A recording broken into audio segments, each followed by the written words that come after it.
Are you looking to build your investigation business and improve on your skills? Have you ever wanted a resource library that is fully customizable? Check out investigatorstoolbox.com. Hundreds of investigators have already joined this fantastic community. The Toolbox is the place to go for networking, continued education, and data resource management. Don't miss the discounts and benefits from all companies like Crosstracks, DelphPoint, IRB, PI Magazine, PI Gear, the PI Institute of Education, and Cynthia Hetherington. Just 49 cents a day gets you access to this amazing site. Investigators-toolbox.com. Investigators-toolbox.com. It's time to take your business and your training to the next level. Reliable evidence, whether in the form of video, witness statements, open source research, is critical to success in litigation and alternative dispute resolution. For nearly 40 years, the legal, corporate, and insurance communities have placed their trust in Stewmar Investigations to deliver secure intelligence and actionable results. Led by Stuart Drobny, Stewmar offers investigative and litigation support services across a diverse set of practice areas, including insurance, business intelligence, intellectual property, telecommunications, and family law matters. Headquartered outside of Philadelphia, Stewmar is licensed throughout the Mid-Atlantic states, Florida, and maintains a trusted network of global partners to handle the most complex of cases. Call 800-355-1199 or email info@stewmarinv.com and reference PI Perspectives for a free consultation, training, or partnership opportunities. Visit stewmarinv.com for more information.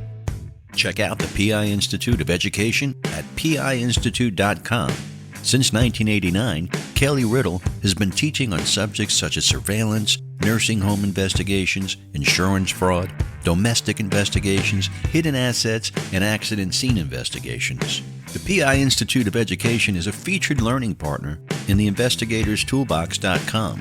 So check out the free content on the site, then visit the Institute for more great savings on additional classes. PI Perspectives. Welcome to this week's show. Our guest today is Sal Lifrieri, the risk advisor. We're talking drones and the role they play with investigators and security professionals. Sal turned a decorated career in NYPD into a specialized skill in risk assessment. Please welcome the risk advisor, Sal Lifrieri, and your host, private investigator, Matt Spaier. And welcome everybody to this week's episode of PI Perspectives. This is Matt Spaier, your host. This week we are back in New York. I tapped into a local guy, somebody I've known through my state association for quite some time.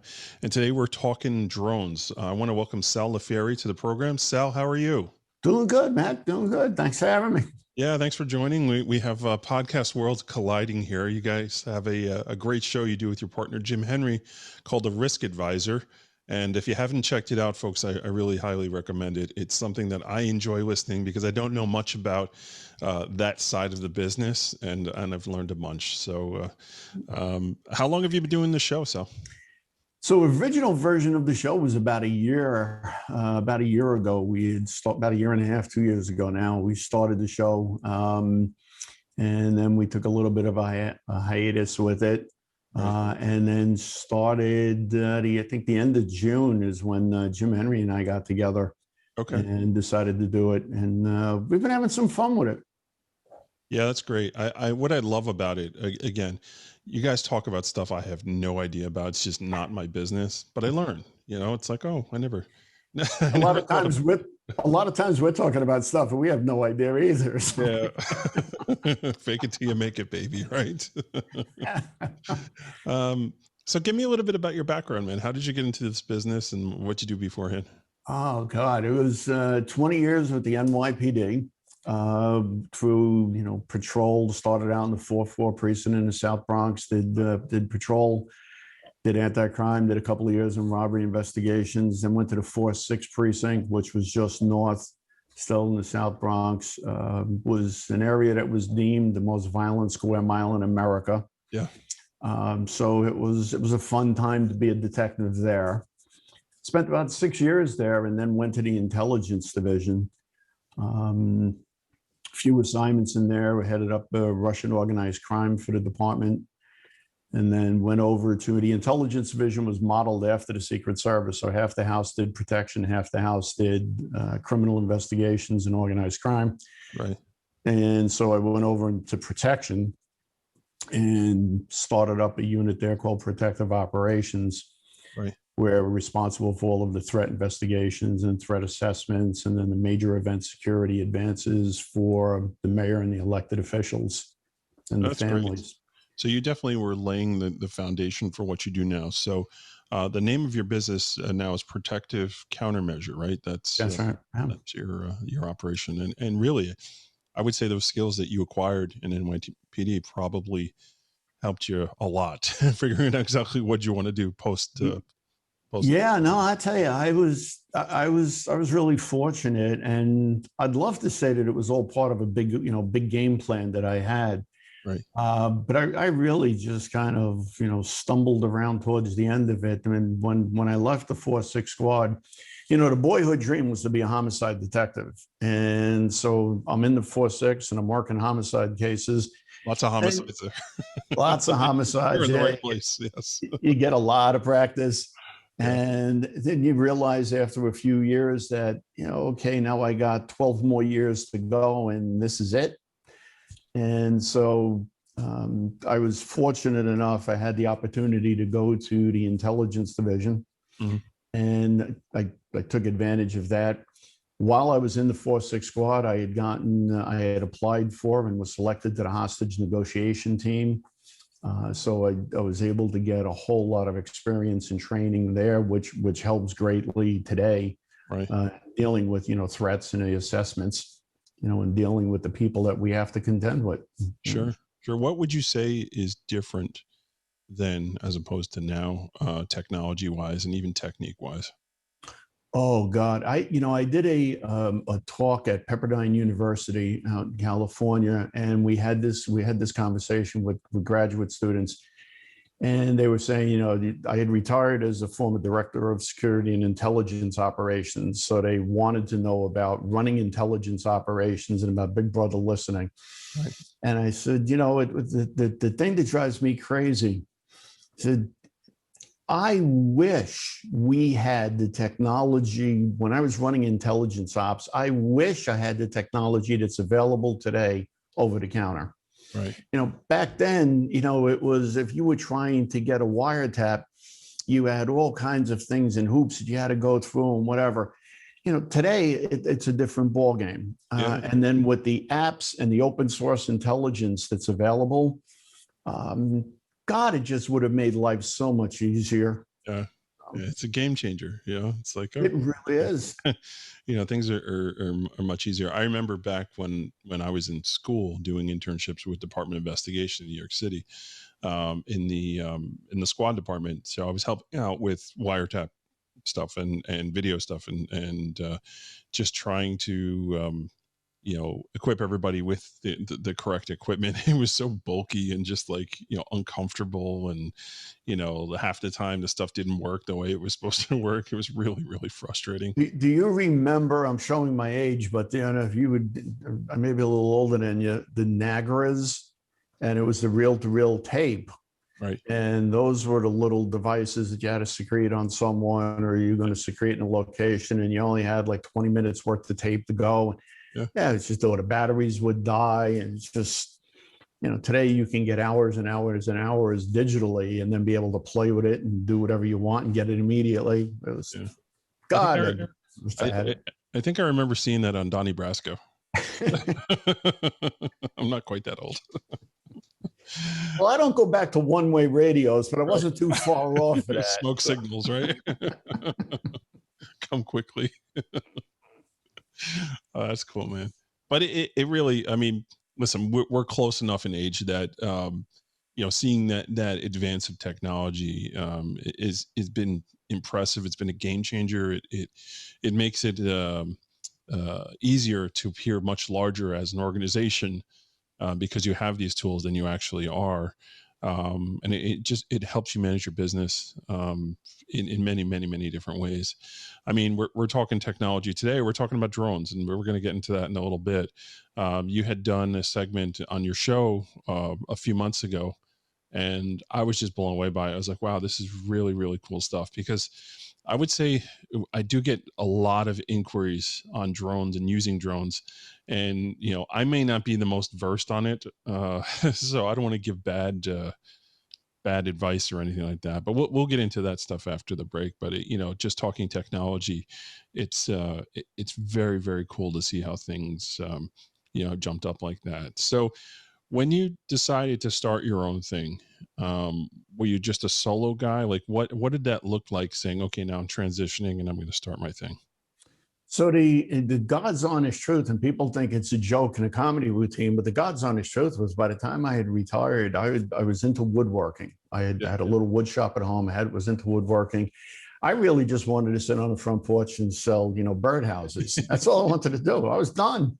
I want an eagle or a bear. That's I'm paying order now.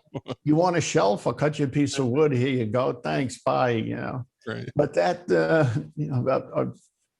wife had different different thought process in her mind about what was going to be done. Sure. Mortgages, college, and then stuff like that. And then you realize that, so when I was just before I retired, I was in the intelligence world and traveling and doing all kinds of crazy stuff. So I was never home. And when I retired, now I'm home. And now all of a sudden it's, oh, by the way, the gardener's coming, the plumber's coming, the cable guy has to be here. This one's got to get picked up. That one's got to get dropped off.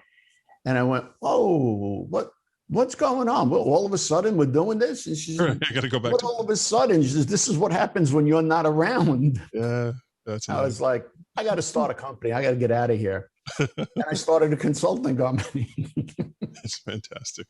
I escaped more than started. Yeah. One of the things that I think is impressive too is your ability to go out and speak and talk about your background. So how did you make that decision? Like what led to that, and what does that look like? Do you have to go apply to places? Do people solicit you to talk? Like what is that? What does that look like? I've been really fortunate in that regard. Once I started the consulting company, I was maybe about a year and a half, 2 years into it. And there was a publicly traded company called Diversified Securities. Mm-hmm. And they were traded on the American exchange. And they were interested in bringing in a consulting division, and they wound up acquiring me. So I went through a merger and acquisition process very early on in the stage. Right. And I wound up with that company. And part of that was they wanted me to be the spokesperson. Right. So I wound up getting my media training from them and got to talk to, the accountants and legal about what you can and cannot say and go forward statements and what have you. Right. So I had gotten all of that training from there. And then a few years later, when I left and started protective countermeasures, it was just a carryover. The media realized that, I had moved on and came and said, listen, would love to talk to you about, what's happening in terrorism and security. Sure. And it just went from there. And then once you start doing that, it just becomes sort of snowball effect where organizations will reach out and say, would you mind coming and talking? And right. And you do. And so I'm sure you found yourself on TV more than once, when any of these incidents take place. I'm sure, like when Boston happened to you, your phone was off the hook, right? Yeah. I mean, I've been, somewhat fortunate in the fact that I get, I've been pulled by the press literally around the world as press organizations have come and asked for quotes and wanted some time, and you get to talk with them. And that's, it's a fun thing. It's kind of nice to do, and it's great for, you don't make a whole lot of money out of it because people don't pick up the phone and say, I saw you on TV. Can you come and do this? What people wind up doing is, your clients wind up really benefiting out of it because they get bragging rights. Yeah. They'll be sitting around in a meeting and say, talking about an event, the Boston Marathon bombing, and say, hey, did you see that guy yesterday? He's my guy. Yeah. So you get to use that as some credibility, and you get to use it for client bragging. Oh, that makes sense. I recently, we just did a show with Carrie Kursky, and we were talking about that, like going on to the news and doing like segments on things that are maybe not necessarily aren't even your specialty, but just the fact that you're going out there and you're talking about something, giving tips on how not to, get your identity stolen or something like that. As a private investigator, that's not really our wheelhouse. We can help clean up the mess maybe afterwards, but it's not something that would, that proactive stuff. But, being able to get on and talk about stuff is good exposure. So it's very interesting. It's great. It's great exposure to get. I joke about it all the time. I said, every once in a while, I'd love to be called for to do a parade or something. The Grand Marshal. The most nonviolent thing I got to do in all the years of doing it was when the Pope came to New York. Right. And they had me at the anchor desk and kind of doing the color of the security operations for him. Right. And that was about the most nonviolent thing we got to do. And we just realized that I was there basically, if they tried to kill the Pope, I'd get to talk about it. And I'm like, can I do like the Macy's Day Parade? Some fun. So funny. Here comes the Pope Mobile. I always wondered about that thing. It's such an interesting vehicle. That's another story for another show, I guess. All right, so we're going to jump out here and take a quick break, and when we come back, I do want to dive into drones and really talk about it, and both on the security side and the investigator side, and things that maybe we don't realize are available, and things that we think are available that aren't really available and probably shouldn't be doing. I want to cover those topics. So everybody sit tight, and we will be right back. Crosstracks case management system. That is what we are talking about today. Are you using a case management system? What are you waiting for? If you don't use a case management system, you really need to look into implementing that into your business regimen. I've been at it with Crosstracks now a little over a year, and it's just been a game changer for my business. They are SOC 2 certified, SOC 2 Type 2 certified. If you don't know what that means, it means that their encryption system is second to none, and you have to go through a whole screening process to figure out if you can even qualify for that, and they have. So with certainty your data is being protected. I don't think there's another case management system out there that offers that same ability to have the SOC 2 Type 2 certification. As you guys know, I've been singing the praises of Crosstracks, and I really believe in this product, and I believe you should check it out. Contact Brad, contact Pat, one of the team members over there, and see if it's right for you. Crosstracks case management system, check it out today. Are you overwhelmed with your current caseload? Could you use some help with your skip trace assignments? With Merlin Locate Services, rather than adding staff, you can add an entire skip trace department of licensed private investigators who specialize in skip tracing. Check out merlinlocate.com today. When you work with Merlin Locate Services, you bring on a valuable experience and trusted extension to your team. Delft Point keeps on advancing. The commonality search is here. The new data is unlike anything they currently offer and will go in depth into your target's assets and relationships. Use them on everything from jury research and associate connections to business investigations and fraud cases. You don't want to miss these. Visit delftpoint.com for more details. Sign up and use code PIP20 for additional savings. GAPI will conduct a 3-day training seminar this week, offering 16 hours of continuing education credit on April 21st to the 23rd. This virtual conference will feature some great speakers, including Eddie Ajabe, Jim Nanos, Kelly Riddle, Jim Baker, Mike Rundles, and our very own Matt Spaier. You can register online at gapi.org or see the show notes. And welcome everybody back to PI Perspectives. This is your host, Matt Spaier. Today we have Sal Lifrieri today, the risk advisor, Protective Countermeasures is the name of his business. Sal, I want to welcome you back to the program. Still happy to be here. Right, still here. Thanks for hanging in there. I thought maybe you'd go try and chase down the Pope Mobile and figure out where's that darn car these days. So thank you for hanging. So drones, right? Let's talk about that. How did you first get into that? And what did that look like when you first started implementing that technology into what you do? So with one of the things is I'm just sort of a bit of a nerd when it comes to technology and the shiny new toys. And I like to, play with them and kick them or, kick the tires and, and look at that. And then what I try and do is look at it from the perspective of, okay, how does this get used against the client? With you can look at a device, you can look at something and see the benefits of it. Right. But in reality, and especially with technology, the issue that we have today with technology, as you're well aware of, is that the law just hasn't caught up with technology. It's always lagging behind. So you always have something out there that is a new piece of technology and somebody winds up doing something bad with it. There's always a bad actor that tries to use it. Yeah. And the other frustrating part is when you have judges that are trying to decide whether or not to let something into evidence or whatever. Like they're like 75, sometimes 80 years old, and they just don't understand it. They're from a different time. And it's really kind of a struggle. I saw that with, online searches and things like that, where I was part of a panel for the New York State Trial Lawyers Association. And, we're talking about all this new technology, geofencing, the ability to do all this stuff. And here's this judge, and she was really nice and nice lady, but she was like 78. And she just flat out said, like, I don't understand any of this stuff. Put it in front of me and maybe I'll get it. But it's definitely a challenge. And something that you're absolutely right. It's new technology, but the law hasn't caught up with it yet. Even it's still an ongoing process, I think, right? Yeah. So what you have to do basically, or the way I look at it, is you take a look at the technologies and you say, okay, now what do we need to do to be able to defend against it? Right? Because you're going to wind up with a bad actor.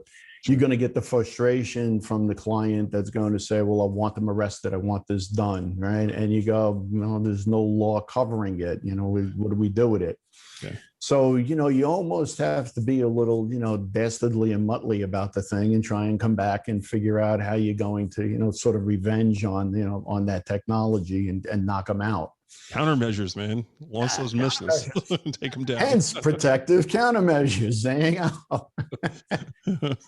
That's awesome. What are those countermeasures, man? It makes sense. The segue, you're welcome.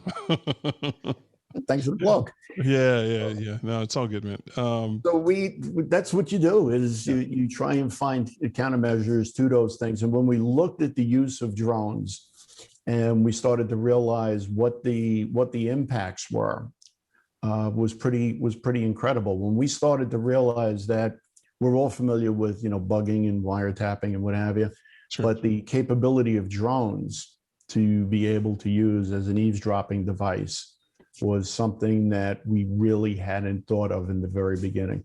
Yeah. One of the things I didn't realize you guys were talking about on that episode was like the dirigible, like being able to have a drone up and tethered. I didn't realize they had something like that. I'm just like, wow, that's kind of genius, right? You have your power supply, you have a direct feed, like you don't have to worry about anything being cut off. And it's just kind of the eye in the sky thing, right?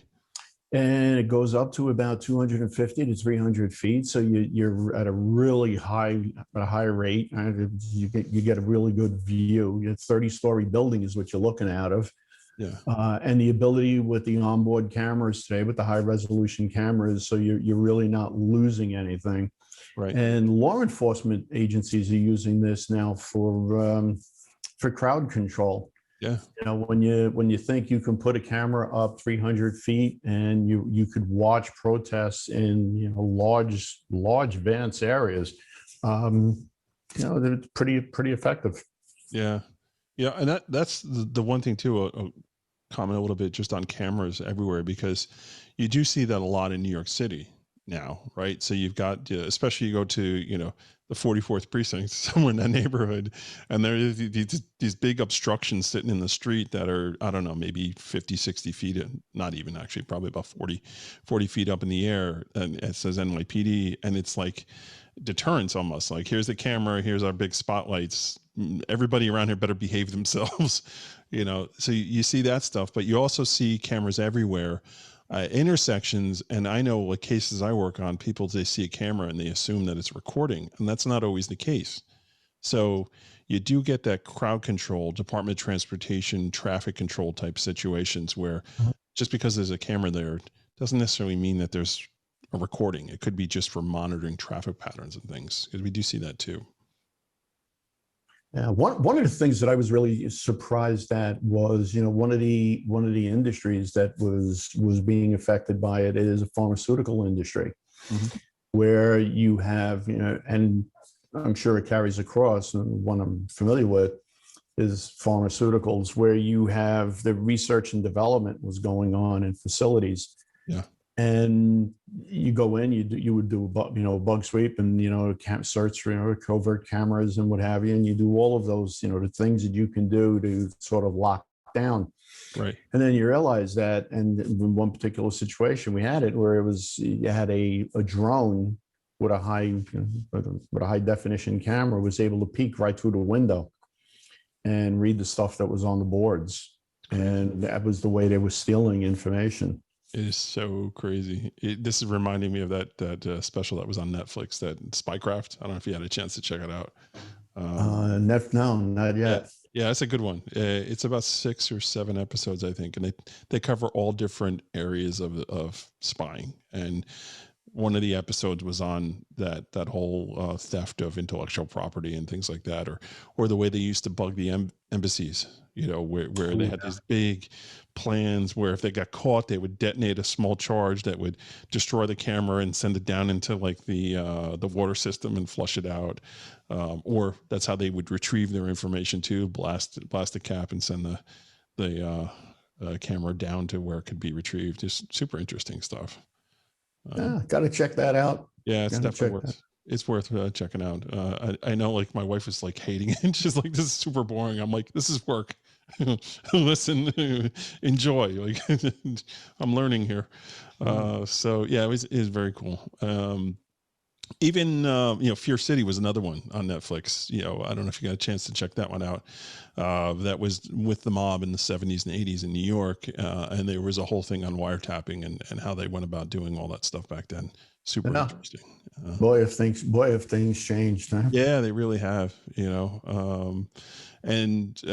Good for us, right? Because of technology makes our job that much easier, and we want to have a win and protect our clients. That's what they're paying for, right? So being able to deliver on that is cool. So talk to me about a situation with drones, something that kind of worked out for you, both as a countermeasure and also as utilizing drones on your own. So one of the things that we never really thought about with it, when anytime you have new technology that comes forward, you always wind up with the question is it going to impact manpower? Right. We're seeing that today, right? Just as an aside, Marriott Hotels in the city is deciding that they're going to test this in a few hotels. They're going to get rid of the front desk clerk. You're going to have a kiosk. It's going to be non-contact coming in. Wow. Here's a new technology that they're going to use. You're going to get your room key and all your services. Karen's going to be pissed. And she's going to have no one to talk to.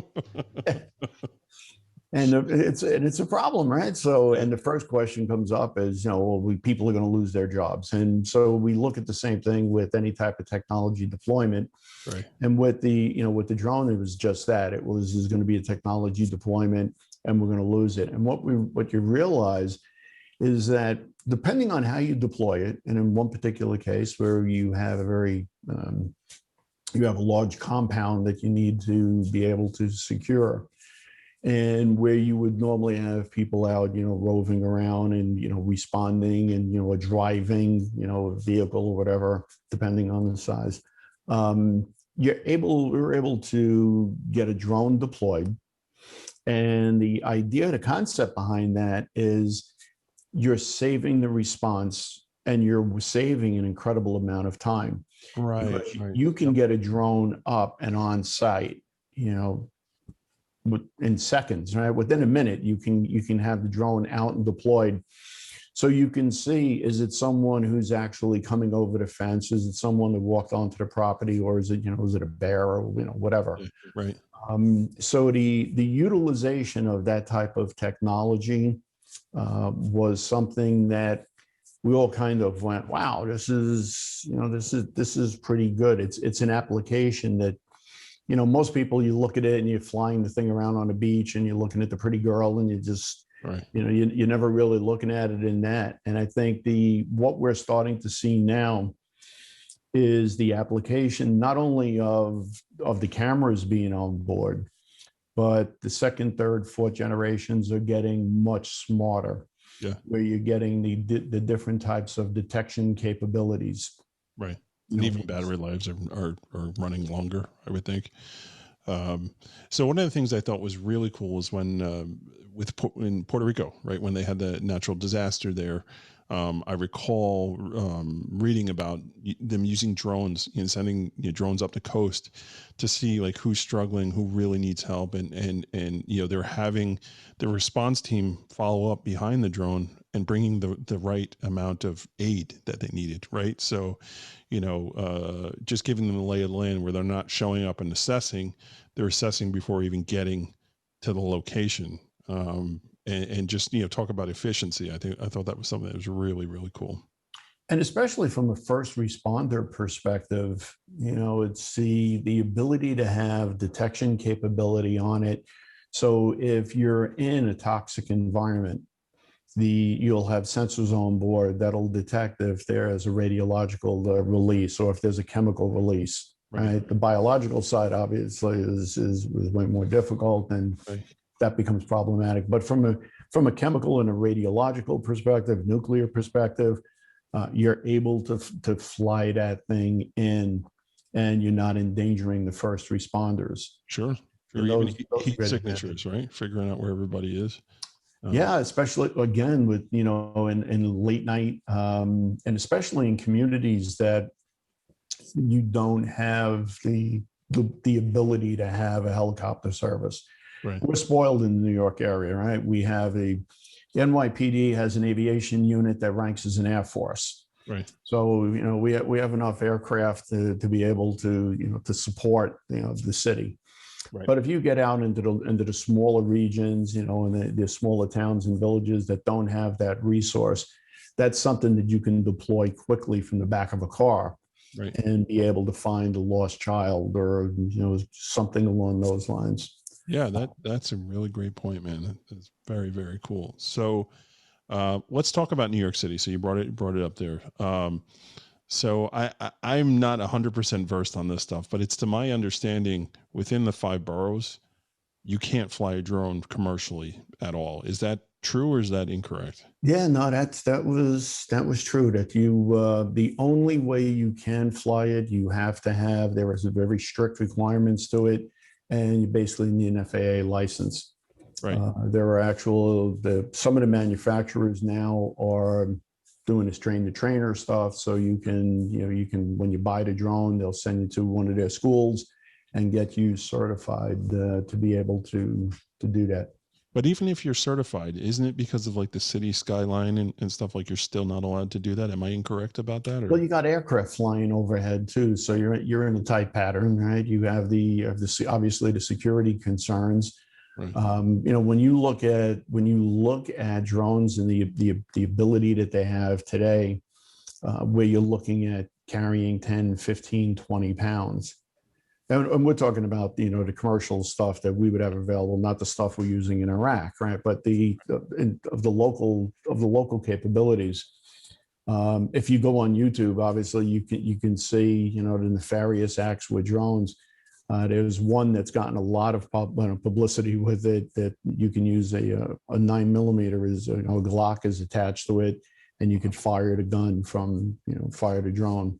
You can carry hand grenades. You can carry explosives. Sure. So yeah, there's obviously an incredible risk to it.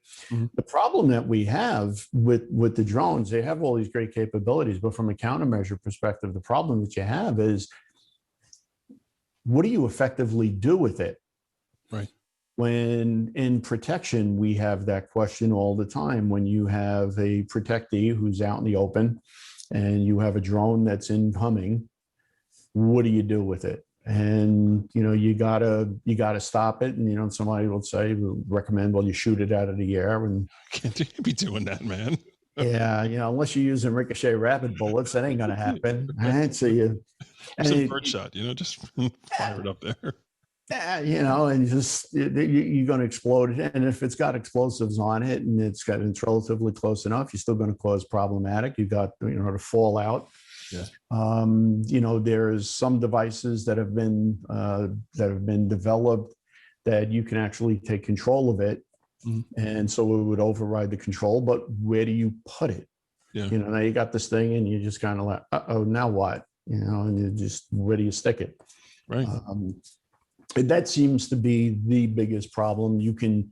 There's technology available that will block the sender to it.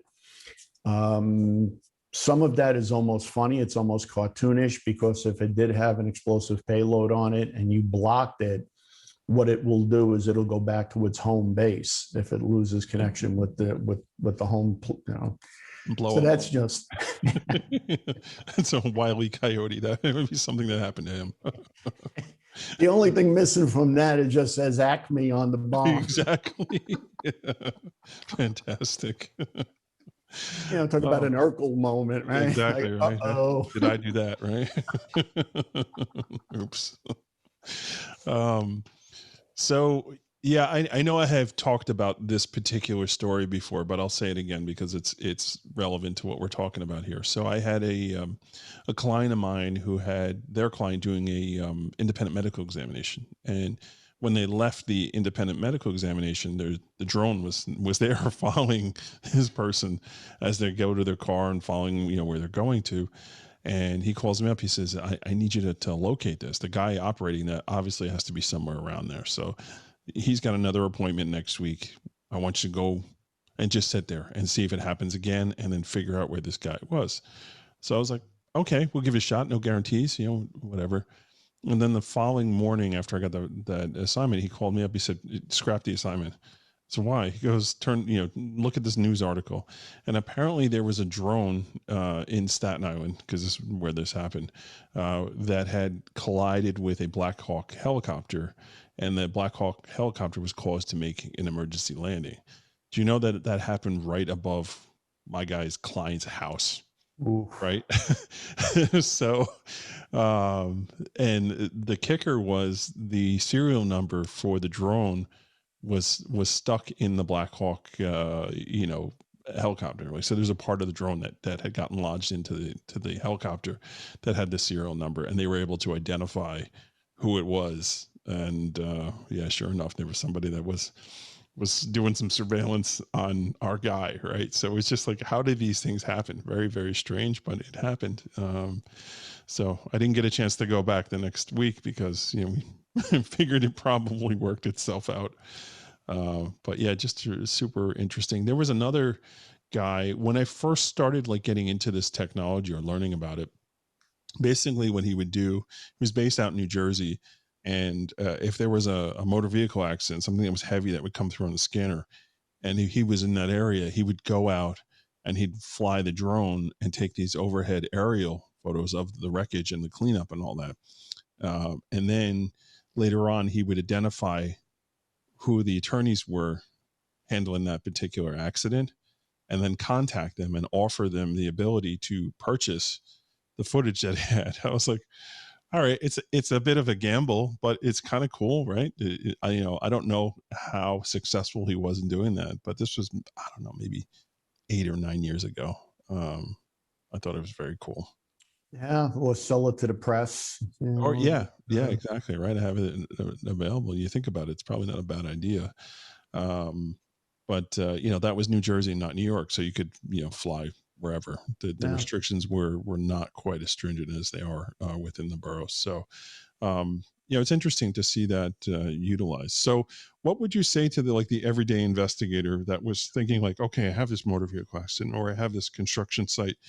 Would it be worthwhile to get a drone and fly it up and get some footage? Is that something that would be necessary, or do we just stick to Google Images and just call it a day? What's your opinion? If you could wrap it around the case or a specific need or something like that, then that would obviously make sense. That you have what the intent of it is sort of important. One of the things that I'm always a little bit leery with when we're talking about video and somebody, well, go out and we want this and take these pictures, is and I guess this holds true for everything else that we do, is the unintended consequences. Right. Right. You go out, especially with construction sites, and you're going to go out and you're going to conduct that investigation, and you're taking the pictures. Don't be just so concerned with the image that you're taking in front of you. You want to take the picture of that board with the nail sticking out of it. A stupid example, but you'll get where I'm going with it. On it though. That's the question. It's all right. So there was this, Safety Act issue, that there was this nail was sticking out of a board, and that's what we want the picture of. Right. And it just so happens to be that in the background you have guys working, 30 feet off the ground, and they don't have a harness on. And now all of a sudden you've put the client at risk. Yeah. And so it's the unintended consequences when it comes to, video and imaging like that you really gotta, nail it down and understand what exactly we're trying to do. And then more importantly, right, as they say with the doctors, do no harm. Yeah. Same thing here. What do we want to avoid, and what liabilities could we expose? That is a really great example in thinking from somebody who does risk assessment, because that is a whole nother aspect of it, right? Not just the incident that happened, but any other exposures that could potentially be there. I mean, you've made a living doing that. So I would say, that's something you can assess probably pretty easy, right? Yeah. And one of the big problems that I get from clients, and I get brought in to deal with at times, is dealing with risk assessments that they've had done that give the client these laundry lists of things that are wrong. And a lot of times, it's a lot of it is good and things that they can do, but at the same point in time, they come up with stuff that's totally unreasonable. Right. And what the issue there, again, unintended consequence, you're trying to prove your value that you look at everything that we thought of, and aren't we wonderful? Right. And what winds up happening is you've now notified the client of a risk that if they don't mitigate, they're now liable for. Yeah. See, I work on the other side, the plaintiff. Like, I want you to do that, and I want them not to act on it, because having actual notice as opposed to constructive notice is a game changer. And if you could get actual notice, let's go to summary judgment. Let's not even litigate it. So yeah, I look at that with dollar signs. You look at that dollar signs for a different reason. And sometimes what winds up happening is, they'll make a request. There was one, it's going back a number of years, but there was one, I use it as the example all the time, where one of the risk assessment was done by a company. I won't say who the company was. I'll be kind. Right.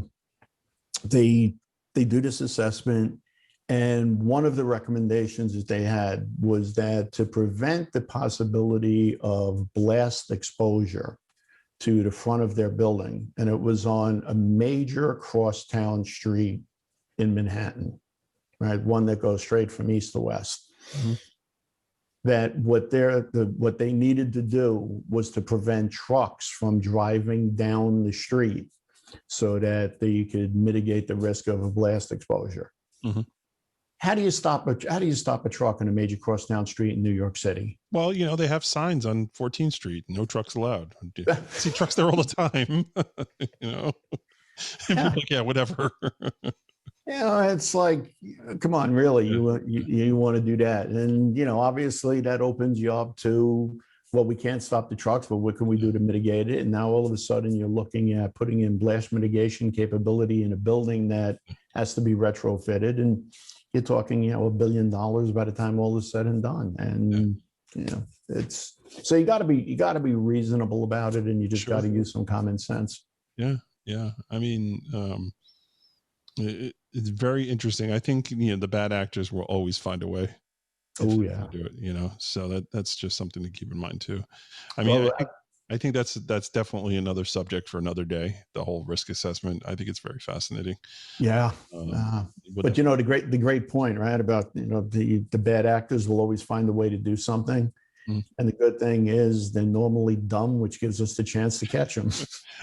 Although I was talking again with Carrie last week. We did an episode, and she was saying, like, overseas there's actually schools where they teach you how to be a better bad actor. Like, they're going to universities to learn how to steal people's identities and do stuff like that. I was like, okay, my mind just kind of blew up. Like, what is this world coming to? Well, again, I'm showing my age, but years ago, did you ever hear of the School of the Seven Bells? No. So the School of the Seven Bells was a pickpocket school where you learned how to pickpocket people. Wow. Which that was a big thing many years ago, right? The NYPD had a pickpocket and confidence squad. That's all they did was went after pickpockets, right? And then obviously with the advent of technology, you don't have to go out and pick somebody's pocket. Now you can do it electronically with your laptop and even more the right day. Yep. Right? Way more effective. Bigger jackpot. Yep. But the School of Seven Bells was you went and learned how to do it, and your final exam was you had someone who was wearing, was all dressed up with a coat, and on each of like their pockets and whatever, they had bells on them. There were 7 bells on the body, and you had to be able to pickpocket them without ringing a bell. And that's how you graduated. That was the School of the Seven Bells. Interesting. Yeah. Very, very cool. So before we wind down here, what would you say would be your advice to investigators considering using drones or implementing that into their toolbox of goodies? What are some things to be aware of if you're considering that? Some of the things to be aware of and consider: one, get the ability to fly it, practice it, understand it, understand how it works. I mean, how many times have we seen this where you get a piece of technology and you try and deploy it in the field, and then you're sitting there trying to figure out, okay, how do we turn it on? That's crashed. And then when you do, it's just crashing or flying away. Like, no, come back. Trying to charge the battery. You really want to piss a client off, fly the drone right into his window and crack a window. So learn the technology before you deploy it. Right. And then if you can, try not to be all things to all people. Right. And if you can develop a specialty to it, I think that's really great. Whether you're using it for, countermeasures with respect to, looking at large scale properties or large complexes to see if you had intrusion. So if you're using it for intrusion detection, make sure that you have not only just the video, but you have the heat sensing capability and the infrared. Understand exactly what you want to do and, get yourself started in that. Yeah. Again, the biggest problem, and it goes across the board with all the technologies, is you want to do too many things with it and you just don't understand it well enough, and you cause problems. No, it's a good point. So I'm going to end this with another success story on the personal injury side. And so there was a storm last summer, and it was pretty violent out in Long Island. It was like one of these microburst deals. So there was a building where the cover of an air conditioner had ripped off, flew through the air. It literally flew like into like another building, went like across the street and crashed through a window. And a woman happened to be walking right past that window, and she got hit with a glass, and it severed her leg pretty badly. It was a very serious injury. And it was one of these questions: was it an act of God here, or is it one of these, there was some negligence with regards to the way that the cover was put on there. And we didn't know where the cover came from. We knew it was one of the buildings around, but none of those buildings are like, yeah, sure, go up to my roof and, have at it. It wasn't happening. So I am not a drone expert. So I called Jim Nanos. That's kind of, Jim does a lot of that stuff. Apple Investigations out in New Jersey. So Jim came up and he flew the drone, and we located the building. Here's where it happened. Very, very easy. And I had the piece. I was able to actually recover the thing that went through the window, and we saw the ripped screws, and now we can talk about maintenance records and figure out, was this thing not serviced properly? And it went from an act of God case to like, okay, there may be something here. So it was very, very interesting that we were able to succeed on that, and it worked out. And Jim did a great job. He came up and, yep, this is where it's at. He flew in, got close. I had serial numbers. I was able to actually look up the model because I had the actual piece. So it worked out really, really well. Great. So, yeah, drone success story. Shout out to Jim Nanos. Hey, Sal, this was great. Thank you so much for coming on. It was fun. Thank you for having me. Yeah. And folks, I encourage you to check out his show, The Risk Advisor. It's really, really great content. Again, especially if you're not living in that world, you can learn about what these guys do. So when you get the phone call of, hey, I need you to do this, just give us a call, and they can handle it for you. Really good content, good stuff, well produced. It's on my list of shows to listen to. So how do folks get a hold of you, Sal, if they do want to ask you questions or whatever? So the simplest is you just go to theriskadvisor.com and go to our website. Okay. And you can catch the show there. You can also contact us there. You can also go on protectivecountermeasures.com on our website there, and you're able to reach us. We're available 24 hours a day, 7 days a week. And most importantly, you got to come on my show next. Okay. You gotta come on. All right. I can talk about my drone stories, I guess. But yeah, that would be awesome. We love to cross pollinate. So, okay. So thank you again, Sal, and thank you everyone for tuning in, and we'll catch everybody on the next show. Take care, everybody. This was a fun topic. We hope Sal returns soon to talk about some other aspects of what he does. Make sure you check out his podcast called The Risk Advisor. It airs new episodes every Thursday. We also want to thank Crosstracks, Merlin Locate, Stewmore Investigations, Delve Point, and the PI Institute of Education for sponsoring the show. Now, have you checked out investigatorstoolbox.com yet? Did you know the Android version Toolbox app has launched and the Apple version is launching soon? Stay tuned. You'll be able to access the whole site right from your phone. Just search for Investigator's Toolbox in the App Store. Remember, it only takes 49 cents a day to unlock the future of investigations, so make an investment in your business and yourself today. The legacy discount is no longer available, but you can still save some money. Use code PIP201836 to save an extra $20. Got a question or comment about the show? Email Matt at matthews@satellitepi.com. You can also find him on LinkedIn, Instagram, and Facebook. We want your feedback to bring you the best shows possible. We'll be back next Monday with a new show, so make sure you tune in. Now stay safe out there, everyone.